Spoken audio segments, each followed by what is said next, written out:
Hello mga kabarkads. Ngayon mga kabarkads is binuksan na itong Coastal Road dito sa may Rojas Avenue. Yan, dito tayo nagsisimula sa Rojas Avenue. Yan, ito yung crossing. Sa pagbukas dito mga kabarkads, binuksan ito ng December 19, 6 a.m. is masyadong traffic talaga dito sa Rojas. Siguro nag-a-adjust pa yung mga sasakyan. May gustong dumaan dito para makita kung ano talagang hitsura ng Rojas Rotonda at especially yung Bucana Bridge. Kasi ito yung highlights dito eh. Ito yung Bucana Bridge na napakaganda, napakagawa na parang wala ka dito sa Davao City kapag nakadaan ka dito sa area na ito. Yan, napakaganda talaga dito mga kabarkas kapag makadaan ka dito sa Coastal Roads. Dito, itong simula, ito yung Rojas Access Road is marami pa talaga ditong gagawin kasi 2 lanes lang yung ginawa dito para madaanan lang. Yan, yung mga gilid-giliran dito is nilagyan ng mga barrier, mga railings kasi delikado pa may mga malalim pa dito na ongoing pa yung mga construction dito sa kabila, pero okay na kasi madaanan, pero nagbi-build up ito ng traffic ngayon dito sa paggawa nitong pagpadaan dito na kalsada na ito. Yan, ito yung buong kalsada na from Rojas Avenue going to Times Beach Rotonda. Yan, let's go!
na yung tulay na dadaanan natin, yung highlights dito na napakaganda talaga paggawa.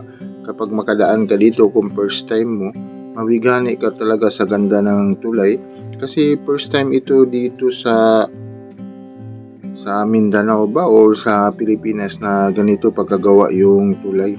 Kasi ibang klase talaga, made in China. May mga China na sign dito na nakalagay. Makikita mo dito, ayan, napakaganda. Kasi may mga kable ito, lalo na kung gabi dito is may mga ilaw ito. Lumilawanag dito na iba-iba yung kulay ang ilaw dito sa tulay na ito. Yan. Patingin ka talaga, pero sa ngayon is parang hindi pa ito mapuntahan ng mga tao kasi dyan sa giliran may mga railings, hindi ka talaga makapasok sa kalsada kasi may mga railings na nakalagay sa daanan ng tao at daanan ng mga bike, dyan talaga dadaan. Pero sa ngayon nakikita ko dito is hindi pa ito yata mapuntahan ng tao kasi may mga ongoing construction pa sila sa gilid, hindi pa talaga totally na tapos yung tulay. May mga finishing pa sila na ginagawa sa tulay ngayon, pero napakaganda talaga kapag makadaan ka dito sa Davao Coastal Road. Ito yung buong video natin is from Rojas Avenue going to Times Beach Rotunda.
Adjust pa itong mga sasakyan